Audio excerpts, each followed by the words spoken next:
자, 이런 이야기가 있습니다. 어느 날 교육감이 어느 초등학교를 방문해서 교실을 둘러보다가 창가에 보니까 지구본이 하나 있습니다. 그래서 지나가는 학생에게 물었습니다.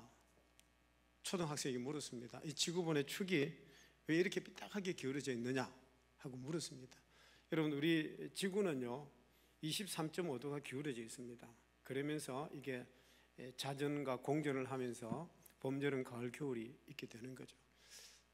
그래서 그 지구본도 삐딱하게 이렇게 만들어 놓은 거죠. 초등학생 물었습니다. 왜 지구본이 삐딱하게 이렇게 만들어져 있느냐 하고 물었더니 이 학생이 뭐라고 한 줄 아십니까? 그건 내가 한 거 아니에요. 그래서 이 교육감이 좀 기가 차서 마침 보니까 또 지나가는 교사가 한 분 계셨습니다. 그래, 김생님 하고 불렀습니다. 예, 지구본 이게 왜 이렇게 딱 이렇게 되어 있어요? 그러니까 그 선생님이 원래 그렇게 되어 있어요 이러는 겁니다. 교육감이 좀 기가 차가지고 교장실에 들어가서 다시 물었습니다.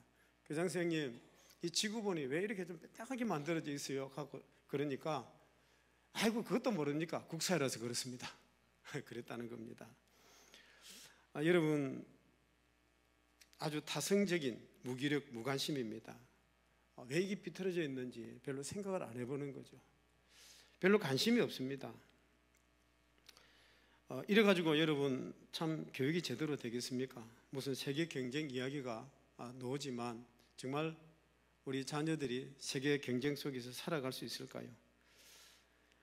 우리 구약 성경에 보면요, 잠언에 이런 말씀이 있습니다. 깨달음이 없는 자는 멸망하는 짐승과 같다.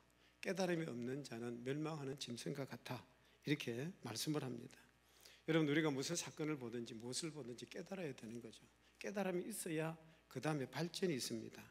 이걸 좀 더 깊이 생각해야 될 그런 단계에 있습니다. 여러분, 우리가 살아가면서 우리 앞에 어떤 문제가 있습니다. 사건이 있습니다. 그런데 사건이 별로 문제가 될 것이 없습니다.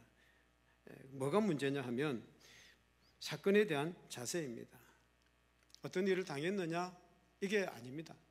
내가 어떤 일을 당했든지 그 앞에서 내가 어떤 자세로 내가 반응할 것인지, 그게 더 중요하다는 것입니다. 사람들은 이제 어떤 문제가 생기면 그 문제를 놓고 뭐 지능이 어떻고 지식이 어떻고 기술이 어떻고 무슨 이야기를 합니다.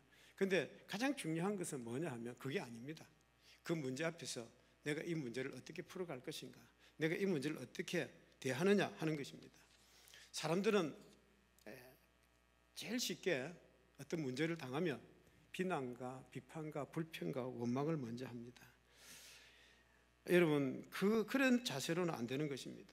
우리가 어떤 문제를 당하든지 어떤 사건을 당하든지 이걸 어떻게 풀어갈 것인가, 그 문제를 대하는 태도, 자세가 중요하다는 것입니다. 이것이 없으면 아무 소용이 없습니다. 여러분, 실수와 실패는 같은 것이 아닙니다. 실수는 하나의 과정입니다. 실수는 하나의 과정입니다. 그런데 실패는 바로 결과입니다. 실패는 결과입니다. 실패라는 것은 끝났다는 이야기입니다. 여러분, 실수는요, 우리가 인생을 살아가면서 수없이 반복하면서 실수합니다. 그러면서 어떤 좋은 결과에 우리가 결론을 맺게 될 수가 있는 거죠. 어떤 좋은 미래를 창출하게 됩니다. 그래서 그 과정으로서 실패는 있을 수 있습니다. 그런데 결론적으로 실패는 생각할 수 없는 것입니다. 실패가 되느냐 실수가 되느냐 하는 것은 누구에게 달렸느냐 하면 그 문제를 보는 우리 자신에게 달려 있는 것입니다. 어떤 분들이 저에게 이런 질문도 합니다. 우리가 당하는 정치적인 이 현실 언제 해결되겠습니까? 어떤 분은 경제적 이런 어려움들이 언제 해결되겠습니까? 그렇게 질문할 때도 있습니다. 근데 저는 계시받는 것도 아니고 점치는 사람들하고 잘 모릅니다. 근데 우리가 한 가지 말씀드릴 수 있는 것은 뭐냐 하면 그 어떤 정치적인 문제든지 어떤 경제적인 문제든지 그 앞에서 내가 어떤 자세로 반응하느냐, 어떤 자세로 내가 그것을 받아들이느냐, 여기에 따라서 내 운명이 이게 달라지게 되는 것입니다. 여러분, 지금 이 시간에 우리가 어떤 자세로 임하느냐, 이 사건이 있게 된 원인을 깨끗이 깨닫고 그로부터 돌이키면 길이 있고 문제는 해결이 됩니다. 그런데 그렇지 아니하고 그대로 앉아 있으면 끝내 주저앉을 수밖에 없는 것입니다. 우리가 깨닫고 돌이키는 날, 그것이 바로 다시 일어나서 시작하는 날이 되는 것입니다. 실패했다고 꼭 실패자가 되는 것 아닙니다. 실패는 사건이요, 실패자라고 하는 것은 인성 자체의 문제입니다. 그래서 실패라고 하는 사건은 있을 수는 있습니다. 수없이 실패는 반복될 수도 있는 것입니다. 그러나 실패자라고 하는 것은 될 수가 없는 것입니다. 여러분, 이걸 잊지 마셔야 됩니다. 실패자 되어서는 안 된다는 거죠. 실패는 할 수 있습니다. 그러나 실패는 계속 반복되는 것이기 때문에 그 반복을 통해서 더 건전하고 더 건강하고 더 바르게 생동력이 넘치는 그런 생명력, 또 이런 것들을 만들어가는 역설적인 관계를 만들어갈 수 있는 것이 실패라고 저는 생각합니다. 오늘 우리 어떤 본문에 보면요, 가인과 아벨 두 사람이 나옵니다. 이 가인과 아벨은 하나님 앞에 제사를 드렸습니다. 그런데 하나님께서 아벨의 제사는 받으시고 가인의 제사는 받지를 않으셨습니다. 하나님께서 거절하신 거죠. 자, 여러분, 사건은 이렇습니다. 자, 가인이 여기서 어떤 자세를 취하느냐가 굉장히 중요한 것입니다. 어떤 태도로 그것을 받아들이느냐, 응답하느냐, 그것이 그 사람의 운명이 되는 거죠. 그때 무엇을 생각했느냐, 이게 굉장히 중요한 것입니다. 우리 히브리서 11장 4절 상반절입니다. 같이 한번 읽어보십시다. 믿음으로 아벨은 가인보다 더 나은 제사를 하나님께 드림으로 어려운 자라 하시는 증거를 얻었으니. 자, 아벨은 믿음으로 하나님 앞에 무슨 제사를 드렸습니까? 더 나은 제사를 하나님께 드렸다 그랬습니다. 하나님께서 아벨의 제사를 받으셨습니다. 자, 여기서 이 가인 콤플렉스가 나오는 거죠. 자, 우리 창세기 4장 5절 같이 한번 읽어보십시다. 창세기 4장 5절입니다. 같이 읽습니다. 가인과 그의 재물은 받지 아니하신지라 가인이 몹시 분하여 안색이 변하니. 뭐라고 합니까? 가인과 그의 재물은 받지 아니하신지라. 가인이 뭐 했다고요? 몹시 분하여 안색이 변하니.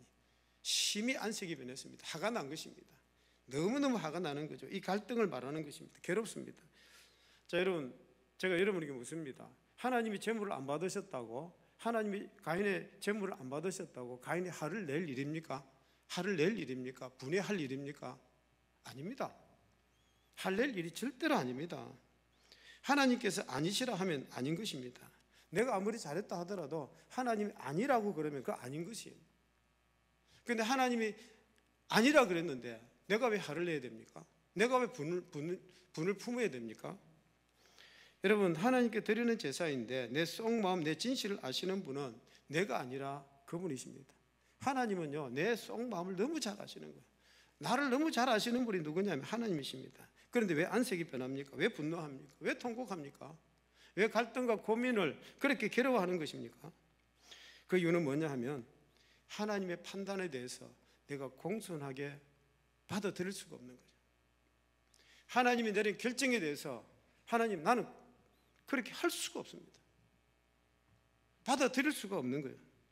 하나님의 심판 앞에서 겸손하지를 못하고 진실하지를 못하고. 여러분, 하나님이 옳을까요? 내가 옳을까요? 여러분 자신에게 한번 물어보십시오. 하나님이 판단이 옳을까요? 내가 옳을까요? 어느 쪽이 옳겠습니까? 하나님이 옳습니다. 여러분, 하나님의 판단은요, 정확합니다. 하나님께서 나를 너무 잘 아시는 거예요. 내가 나를 잘 몰라도 하나님은 나를 너무 잘 아시는 거예요. 하나님의 판단, 하나님의 말씀, 그것이 옳은 것입니다. 그의 처사가 옳은 것입니다. 그래서 하나님의 공의에 대해서 우리 그것을 받아들여야 되는 거예요. 그런데 사람들은 어떻습니까? 하나님 아닙니다. 그럴 수가 없습니다. 하나님 왜 하필이면 냅니까? 그래서 분이 나는 거예요. 화가 나는 거예요. 하나님 하시는 그 일에 우리는 받아들일 수가 없는 거예요. 여러분, 하나님의 그 일을 내가 수용해야 돼요.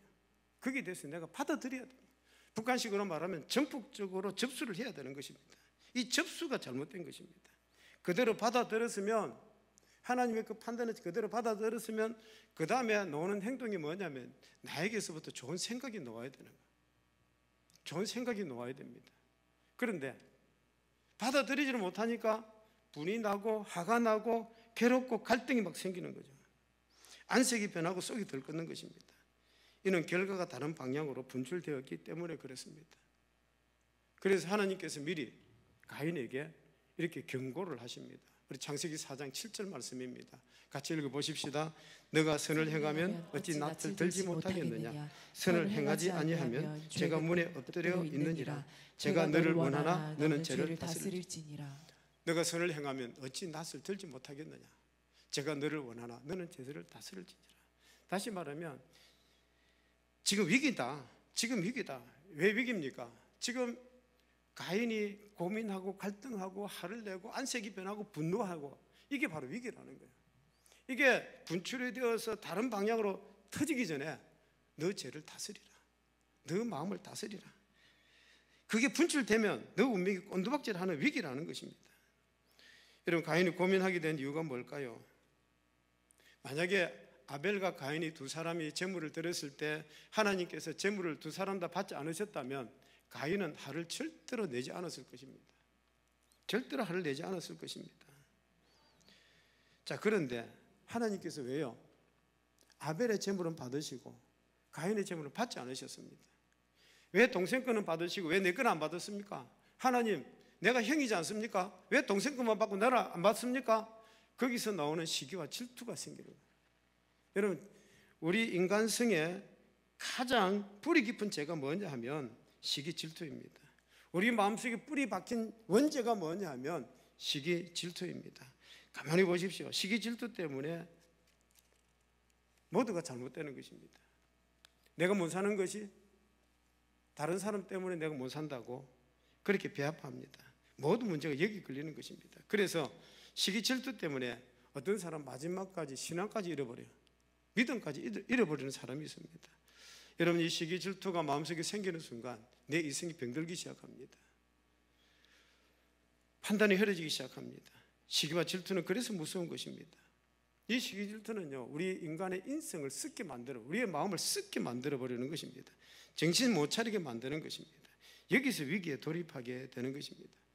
우리가 그럴 때에 우리가 유턴해서 하나님께로 돌아오면 하나님과의 관계가 여기서부터 해결이 되는 것입니다. 그런데 하나님께 돌아오지 않습니다. 그 다음부터 어떻게 하는지 아십니까? 책임 전가를 하는 거예요. 책임 전가를 합니다. 잘못된 것을 다른 사람에게 책임 전가를 하는 것입니다. 가인은 아벨을 생각하는 거죠. 왜 아벨의 제물은 받으시고 왜 내 제사는 안 받습니까? 왜 내 제물은 안 받습니까? 저 인간 때문에, 그래서 하나님께서 내 제물을 안 받으시는구나.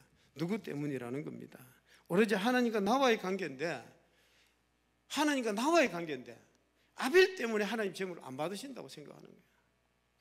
여러분, 누구 때문도 아닙니다. 누구와의 관계도 아닙니다. 하나님과 나와의 관계입니다. 하나님께서 안 받으셨으면 다시 하나님께 나와야지. 왜 아벨에게 그 책임을 묻는 겁니까? 아벨이 뭘 잘못했길래 아벨에게 책임을 묻는 겁니까? 아벨의 제사를 받으셨든 안 받으셨든 왜 기쁜 나빠하는 것입니까? 이게 타인지향적인 이런 것이 우리 속에 있다는 거죠. 여러분, 공산주의 혁명이라는 것이 뭔지 아십니까? 그 혁명이라고 하는 기본 철학이 뭐냐 하면 내가 못 사는 이유는 다른 사람 때문에 못 산다는 이게 들어있습니다. 내가 가난한 것이 저 부자 때문이요, 우리 프롤레타리아가 못 사는 이유는 부르주아 때문에 우리가 못 산다고. 이 공산주의 혁명 속에 이 기본 철학이 이렇게 깔려 있습니다. 이게 문제가 되는 거죠. 그래서 이런 것들을 가지고 사회 문제가 되는 거예요. 이 구조적인 문제다. 우리는 아무 책임이 없다. 우리는 아무 잘못이 없다. 이게 사회적인 구조다. 이렇게 돌려버리는 거죠. 여러분, 여러분들이 잘 아는 동독은요, 동독과 서독이 통일이 되어졌습니다. 그런데 그 나라가 정치적으로 경제적인 문제들이 잘 해결될 줄 알았습니다. 더 잘 살 줄 알았습니다. 그런데요, 지금 독일은 굉장히 많은 문제를 안고 있습니다. 그 문제가 뭔지 아십니까? 공산국가 사회에 살던 사람들이 자유를 맛보고 나니까 일을 안 하는 겁니다. 그리고 모든 것들을 사회로 돌리고 다른 사람에게 돌리는 그런 인간들이 되어버린 거죠. 그냥 모든 것이 무책임하고 불성실하고 게으르고 그렇다는 거죠. 그러니까 독일 사회가 이상한 사회로 자꾸 만들어져 가는 거죠. 북한에서 탈북하신 분들이 계십니다. 그래서 어떤 분들은 그런 분들을 데리고 일을 합니다. 그런데 이 북한에 있던 사람들에게도 좀 그런 어떤 곤조가 있습니다. 그게 뭐냐 하면 일할 생각 별로 안 합니다. 그래서 돈은 많이 받고 싶고 그리고 그 마음속에 일시키면 늘 불평과 불망이 꽉 차 있는 겁니다. 여러분 믿거나 말거나 북한 사람들은 북한이 저렇게 못 사는 것이 누구 때문이냐? 저 남한 때문이다. 남쪽 사람들 때문에 우리 북한이 못 산다고 그렇게 생각합니다. 이건 사실입니다. 이런 마음을 깨트리기 전에는요, 아무 일도 할 수 없는 것입니다. 자기네가 못 사는 이유가 누구 때문이라고요? 남쪽 사람들 때문이다. 한국 때문이다. 이렇게 철저하게 믿고 있다는 것입니다. 여러분 어떻게 생각하십니까? 우리가 당한 어려움은 누구 때문이라고 생각하십니까? 내가 남의 이야기 할 것 아닙니다. 내가 어려운 이유가 누구 때문이냐고요.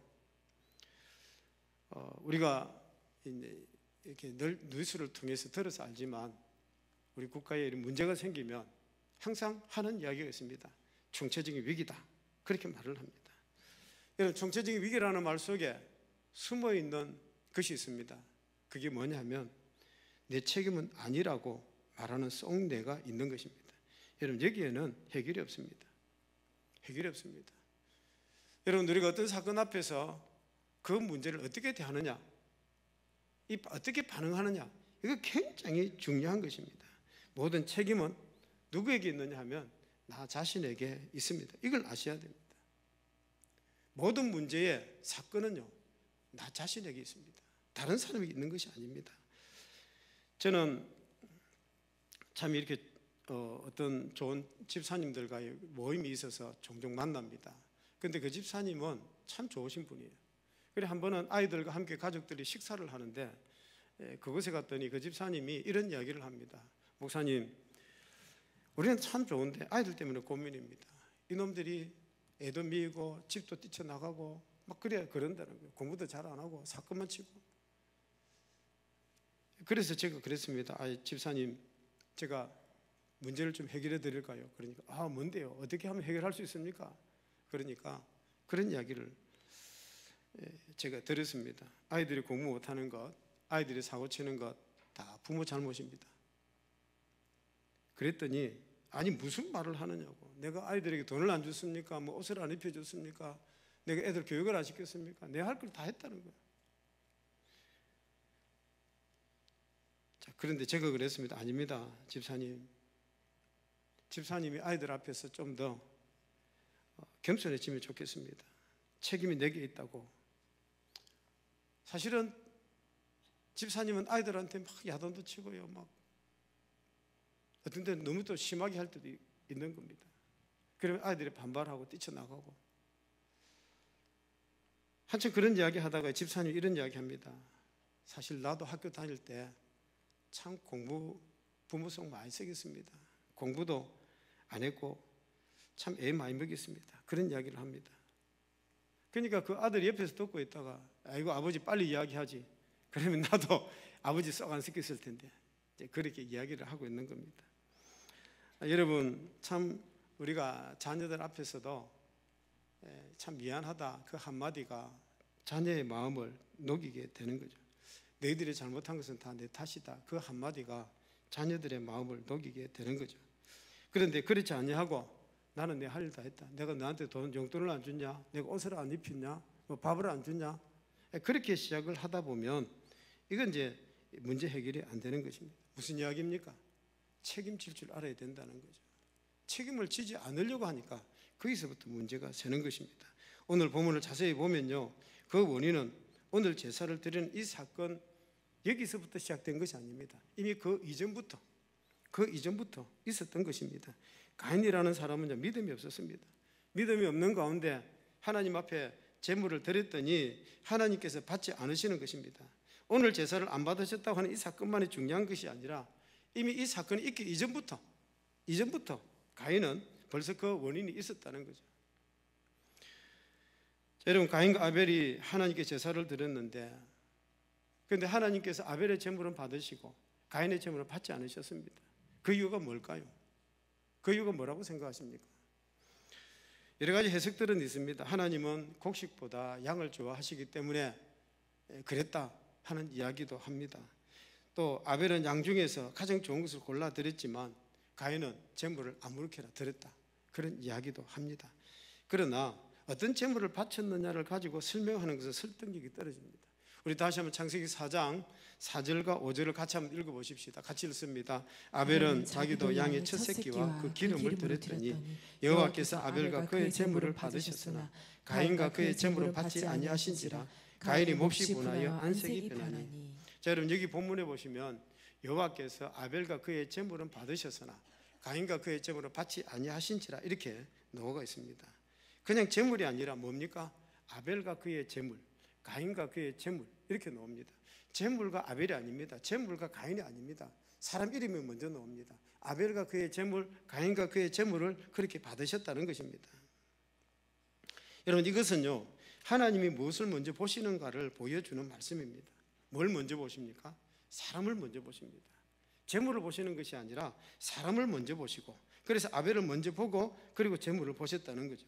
다시 말하면 제물보다 그 사람의 마음을, 바치는 사람의 마음을 보시는 거죠. 그 마음속에 무엇이 있는가, 그 제물을 바치는 그 사람의 마음에 정성이 있는지, 정말 진실함이 있는지, 정말 성실함이 있는지, 정말 간절함이 있는지, 이걸 하나님께서 보신다는 거죠. 그래서 하나님은요, 이 제물보다 사람을 먼저 보시는 겁니다. 하나님 앞에 예배를 드릴 때 하나님은 그 사람의 마음을 보시는 거예요. 그 사람 마음을 보시는 거예요. 여러분, 제물이 조금 빈약해도 그 사람 마음속에 정성과 사랑이 담겨 있으면 하나님은 기뻐 받으십니다. 그러나 아무리 풍성한 제물이라 할지라도 그 사람의 마음이 정성이 없다면 그 제물은 하나님께서 받지 않으십니다. 하나님 왜 아벨의 제물을 받으시고 가인의 제물을 받지 않으셨나? 그 이유를 찾기 위해서 제물에다가 초점을 맞추면 해답이 없습니다. 정답이 없습니다. 제물이 아니라 사람의 초점을 맞추어야 하는 것입니다. 가인과 아벨의 제물을 바칠 때 어떤 생각을 품고 어떤 마음가짐으로 왔는가, 이걸 살펴보시는 거죠. 여러분, 가부에 두렙돈 이야기가 있습니다. 어떤 부자는요, 돈이 많아서 하나님 앞에 풍성하게 헌금을 드렸습니다. 그 헌금을 가지고 예루살렘 성전을 웅장하게 잘 지었습니다. 그래서 제자들이 그 성전을 보고 너무 감탄하는 거예요. 우악 하고 막 감탄을 합니다. 그런데 가부는 자기 생활비를 아껴서 두렙돈을 드렸습니다. 그런데 예수님께서는 누구를 칭찬합니까?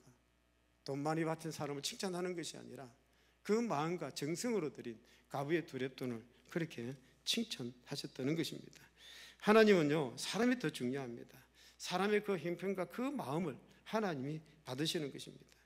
여러분, 우리가 2025년도를 시작하면서 우리 자신을 한번 살펴보셔야 됩니다. 지금까지 우리가 살아왔던 마음속에 오래된 참 잘못된 습관들, 타성을 우리가 깊이 해결해야 되는 것입니다.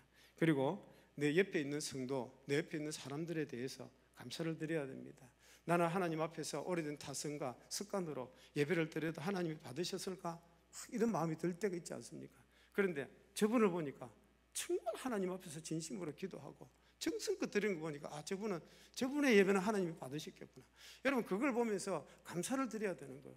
감사를 드려야 되는 거예요. 그런데 왜 내 예배는 안 받으시는 거예요? 하나님 왜 내게는 복을 안 주시는 거예요? 막 그러시면 안 되는 거예요. 우리가 같이 살아가면서 하나님 감사합니다. 하나님 내 예배는 안 받으셨지만 저 사람이 예배를 받으시니 하나님 감사합니다. 저분에게 복을 주시니 감사합니다. 우리 한 해가 2025년 한 해를 살아가면서 우리가 이런 마음으로 살아가셔야 되는 것입니다. 1954년도에 미국 오하이주에서 세계적인 골프 대회가 있었습니다.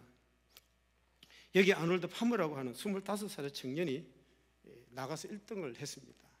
이 트로피를 받고 너무 기분이 좋아가지고 와 하고 막 함성을 지르는 거예요. 너무너무 좋아가지고 아놀드 파머가 기분이 너무 좋아서 막 함성을 막 지릅니다. 그때 그 옆에 있었던 14살 난 잭 니클라우스라는 소년이 있었습니다. 아놀드 파머가 두 손을 들고 막 함성을 지르니까 그 옆에서 이런 생각을 합니다. 나도 빨리 커서 골프계의 왕자가 되어야 되겠다. 나도 저 아놀드 파머처럼 나도 저렇게 한번 해볼 거야. 그렇게 결심을 했습니다. 정말로 1960년도에 가서 미국 오픈 대회가 있었습니다. 그때 아놀드 파머가 1등을 하고요, 잭 니클라우스가 2등을 합니다. 그로부터 두 사람이요 계속 골프계에 1등을 하고 2등을 하고, 어떤 때는 잭 니클라우스가 1등을 하고 아놀드 파머가 2등을 하고, 이런 어떤 관계 속에서 그들이 계속 경쟁하면서 살아갑니다. 그럭저럭 세월이 흘러서요, 62세 파머와 51세 니콜라우스가 대결을 또 합니다.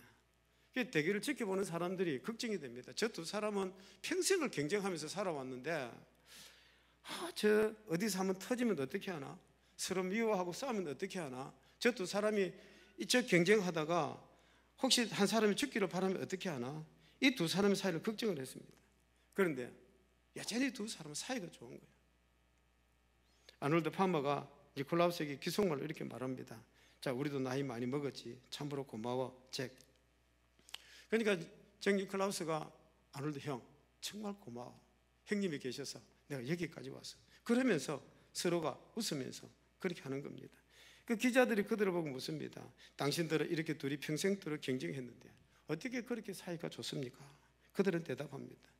우리는 상대방이 없어야 할 적수로 생각하지 않습니다. 우리는 상대방이 없어야 될 적수로 생각하지 않습니다. 우리는 협력자로, 조력자로 생각합니다. 저 사람이 있으므로 내가 더 열심히 하고, 내가 또 열심히 하므로 저 사람도 열심히 합니다. 우리는 서로 경쟁하지만 서로가 서로를 격려하면서, 서로 의지하면서, 도우면서 오늘까지 이르렀습니다. 얼마나 아름다운 이야기입니까? 여러분, 만일 가인이요 하나님의 제물을 받지 않으셨다 그랬을 때에 동생 아벨에게 이렇게 물어보면 어땠을까요? 야, 내 제물을 안 받으시고 하나님 너 제물은 받으셨냐? 너는 어떻게 하나님 앞에 제사를 드렸길래 너 하나님이 그렇게 기뻐 받으시는 거야? 그렇게 물어보면서, 그러면 동생이 또 형님 이렇게 해야 하나님이 기뻐 받으십니다. 그렇게 말을 하지 않겠습니까? 그러면 둘이서 하나님 앞에 협력해서 아름다운 제사를 드리셨으면 하나님께서 기뻐 받으셨을 것입니다. 그러면 두 사람이 얼마나 아름다웠겠습니까? 그런데 그렇지는 못한 거죠. 가인은 아벨 너 때문에 내 제물을 안 받으신 거야.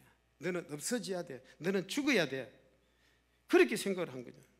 여러분, 세상에 한 사람이 죽어서 없어져서 해결된다고 하는 것처럼 무서운 일이 없습니다. 여러분들이 잘 아시는 대로 히틀러는요 유대 600만 명을 죽였습니다.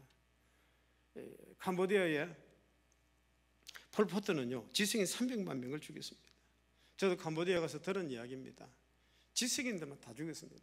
하여튼 칼라들이 있으면 정치를 못해.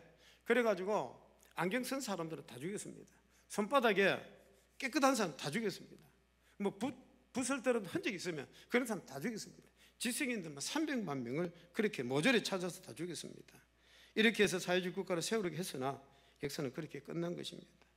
여러분, 죽여서 해결하고 제거해서 해결하는 이 방법은 근본적으로 잘못된 방법입니다. 가인 콤플렉스는요 혼자서 해결할 수 있는 것이 아니라는 겁니다. 그럼 어떻게 해요? 우리가 다시 하나님 앞으로 돌아가야 되는 거죠. 하나님 앞에 다시 서는 겁니다.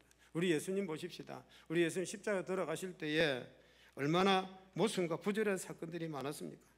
그런데 우리 예수님 십자가 앞에서 어떻게 돌아가십니까? 아버지 내 뜻대로 마옵시고 아버지 뜻대로 하옵소서. 아버지께서 주신 잔을 내가 마시지 않겠느냐, 이렇게 십자가를 지셨던 것입니다. 여러분, 관계는 결국 뭐냐 하면 다른 사람이 아니에요. 하나님하고 나하고의 관계입니다. 하나님하고 나하고의 관계입니다. 이 관계만 잘 되면 다른 거 아무 문제 될 것이 아무것도 없는 것입니다. 여기에 바로 생명이 있습니다. 여러분, 2025년도를 시작하면서 우리는 이런 생각을 참 많이 합니다. 제가 은퇴한다 그러니까요 어떤 사람은 목사님이 빨리 나가야 새 목사님이 목회를 더 잘할 거야, 그렇게 생각을 합니다. 여러분, 절대 그런 게 아니에요. 원로 목사가 새로 온 목사를 잘 도와주어서 목회를 잘하도록 도와줘야 돼요. 우리 장로님들, 근사님들, 안수 집사님들이 새로 목사님들이 오면 그 목사님을 좀 잘 섬겨서 목회를 잘할 수 있도록 도와줘야 돼요. 서로가 우호적으로 서로 도와주고 서로 신뢰하고 그렇게 해서 이 교회가 잘 되도록 만들어 가야 되는 거예요. 당신은 없어야 돼, 너는 가야 돼, 이렇게 하면 교회가 안 되는 거예요. 여러분, 제가 은퇴한다 그러니까요 벌써부터 누가 그러냐면 목사님 가면 나도 교회 떠나겠어요, 그런 분도 계시는 거예요. 이런 일이 생기면 안 되는 거예요.